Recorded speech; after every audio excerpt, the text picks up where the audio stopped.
Sonic the Hedgehog is a franchise that has no consistent quality. You probably already knew that. Sonic is a rather complicated and controversial subject matter when it comes to good or bad games. Many Sonic fans can debate over which Sonic game is either hot garbage or secretly genius, but one question I don't hear a lot is the original Sonic the Hedgehog a bad game? Or rather, has it aged poorly compared to its sequels? Alex, what are you talking about? The original is a classic. It's the one that started it all. You can't hate on the original like that. And if you do, I'll find out where you live. While yes, the 1991 Genesis classic has a few gripes and some aspects that haven't aged gracefully, I wouldn't go so far as to call it a bad game. It's still an enjoyable experience for the most part, but there's obviously going to be some aspects about it that are either changed or improved upon in later sequels. The way I see it, it's a starting ground for what would later become a highly influential gaming juggernaut. I don't expect the first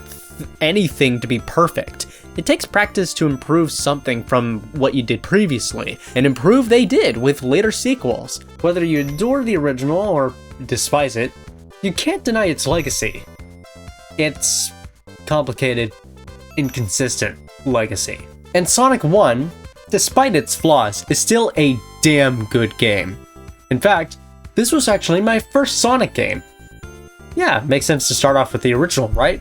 The humble beginnings. It's a wonderful way for me to get into the franchise. It's a shame I grew up with the worst version of it though. Sonic the Hedgehog Genesis, the enigma wrapped in a riddle, wrapped in ones and zeros. This was a port of the 1991 original for the Game Boy Advance, released in 2006 alongside Sonic 06 to commemorate Sonic's 15th anniversary. Sonic Genesis quickly garnered a reputation as one of the worst ports ever made due to a slew of different issues, which I'll get to in a minute. Unfortunately for me, this was my first Sonic game. I shit you not. Sonic Genesis was my introduction to the blue blur. It's Sonic 1. The absolute worst way to play it, but it's still Sonic 1. It still has its charm, right? It's bullshit! What a cruel, tragic irony. I start off with the first game, and it's the most broken, unplayable version of it. I remember playing this on my new Nintendo DS around Christmas 2006 or 2007, and I'm pretty sure that for both this and Sonic 06, nobody in my family checked the review scores. I'm sure they figured we'd love it, and it was very, very nice of them, but they just didn't know any better. Dad. But luckily we later got the Sonic's Ultimate Genesis collection for Xbox 360, so I can play the original game properly. So everything is fine, I swear, everything is fine. But this was not a very good introduction to the franchise. Had I knew what Sonic was before, I probably would have played Adventure 1 or 2, or even Heroes early on in my childhood. Hell, I probably would have been better off with Shadow the Hedgehog. Disgusting black creature. I guess we should stop beating around the bush. Let's talk about Sonic Genesis. My very first Sonic game. Please kill me. When you jump into Green Hill, the one thing you'll immediately notice is how the camera is zoomed in too close to Sonic, making it difficult to see what's ahead of you, whether it be rings, power monitors, enemies, or level hazards. Secondly, Sonic's physics and momentum constantly change, and most of the time it becomes a hindrance during gameplay. Take the special stages for an example. Whenever you try to jump, Sonic drops heavy like a rock, not to mention that the diamonds that surround the Chaos Emeralds break way too fast, making it very easy to nab them if it weren't for the fucked up jumping and momentum. Sonic in general here feels really heavy, making basic jumping and platforming really difficult. Sometimes it goes too fast, too slow, and it's all because of the consistent frame rate issues and slowdown. It gets especially bad in levels like Labyrinth Zone, which is damn near unplayable in this version and made way more frustrating than it did in the original. The sound effects are horrifically compressed, and the game's iconic soundtrack has been butchered thanks to the GBA sound font. And it's kind of inexcusable because there's some great music to come from the GBA sound font. Take a look at Pokemon or even the Sonic Advance trilogy. The funny thing here is that the Game Boy Advance doesn't actually have a sound chip. It's just the CPU doing all the work, which would kind of explain all the slowdown, but still it's very inexcusable because again, you have the Sonic Advance trilogy on the exact same fucking system. The port also contains a very special Anniversary Mode. What do you think it'll add? Super peel out? Reimagined level designs? The option to use either the classic or advanced Sonic sprites? More playable characters? Maybe even the elemental shields? No, it just adds the spin dash from Sonic 2 and that's it. Hot ziggity. Back to the game. Because of the whacked physics and momentum, some boss fights that were already piss easy are now even easier because you can just jump high enough and bounce on top of Dr. Robotnik. Take note I said some. I'll get to it in a second. Sometimes when you're running and say you bounce on a spring and hit a wall, once your feet touch the ground, you continue your momentum and just run like nothing ever happened. Christ, the physics are worse than in Sonic 4 Episode 1! Guys, I really tried to give this game a chance. I really tried to finish it in full. I tried to get as far as I could. But do you know where I just couldn't take this game anymore?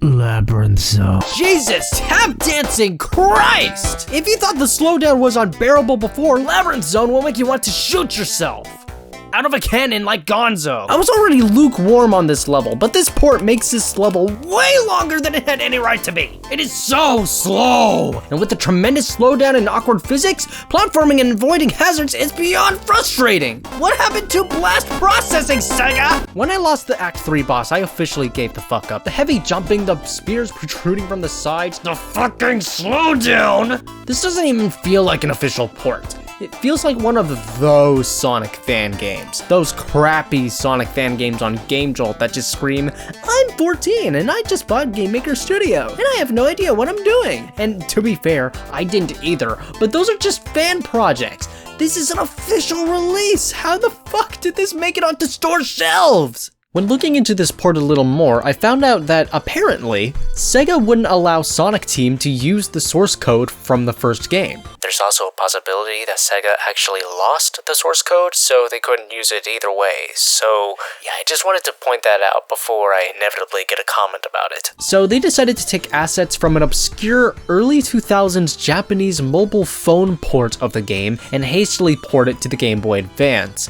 Obviously, problems occurred. Meanwhile, Dimps has proven themselves to be fairly successful in recreating the classic gameplay style with the Advance trilogy. Why don't they just have Dimps port the game to the Advance engine? It should have been an easy fix, but apparently Sega didn't give a shit. The entire project was just this terrible rush job to try to make the Christmas deadline, as well as celebrate Sonic's 15th anniversary. With 06 obviously being an attempt to start a new Sonic era into the then latest generation, and Sonic Genesis being a celebration of the classic that started it all. They were even released simultaneously on November 14th, 2006 in North America, and both of them completely destroyed Sonic's reputation at that point. The only bright spot in this whole disaster was Sonic Riders, and even then, not a lot of people liked it when it first came out. They were so fucking boned at this point. How do you follow up the previous anniversary title in Sonic Adventure 2 with two of the worst games in the Hedgehog's lineage thus far? I mean, at least Sonic 06 has a good soundtrack, and I even like some of the level designs, but Sonic Genesis has no redeeming qualities about it. This port takes a huge shit on the original's legacy. Even if you're not a fan of the original, you have to admit that there are way better ports and variations out there. If you're looking for a definitive way to play Sonic 1, get the Christian Whitehead mobile phone port. It has widescreen support, smooth physics and controls, a fully remastered soundtrack, and other playable characters, something that the GBA port wishes that it had. Hell, Stealth, who helped work on Sonic Mania, made a small proof-of-concept port of Sonic 1 for the Genesis in response to the official port, including the original assets and soundtrack. And while there's not much you can do for screen crunch and the overtly compressed soundtrack, this is a vast improvement compared to the officially released port. Despite the fact that I played two of the absolute worst games of that time as a child, and I probably should have just thrown the cartridge and disc in the garbage, I didn't. These two games, despite their horrid presentation, without them, I probably wouldn't be a Sonic fan. Call it Stockholm Syndrome, I don't know, but these games hold a special place in my heart, even if they are mediocre. Sonic piqued my interest as a child, and it has never ended. Since then, I got to play more of these games, and regardless if I loved them, thought they were okay, or just hated my experience through and through, I still played these because Sonic's been an obsession of mine for so long. Debatedly a little too long.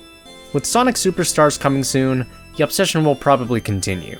For as bad as Sonic the Hedgehog Genesis is, despite the multitude of problems it has, I have to give it credit for kickstarting my love for the franchise. And I'll continue loving this series for generations to come. But in all seriousness, fuck Labyrinth Zone! Hey, thanks for watching! The next video I plan to work on is going to be about the PlayStation 2 iToy, because I found out about a month ago that iToy emulation works. Kind of. This is gonna be a pain to edit. So now what do I do? Is that Dante from Devil May Cry? This is why I don't play dancing games. Is this right? If you'd like to see that video, please like, comment, subscribe, and click that notification bell so you'll be notified when that video comes out. And now, I leave you with a random recommended video for you to watch. Thank you, and good night.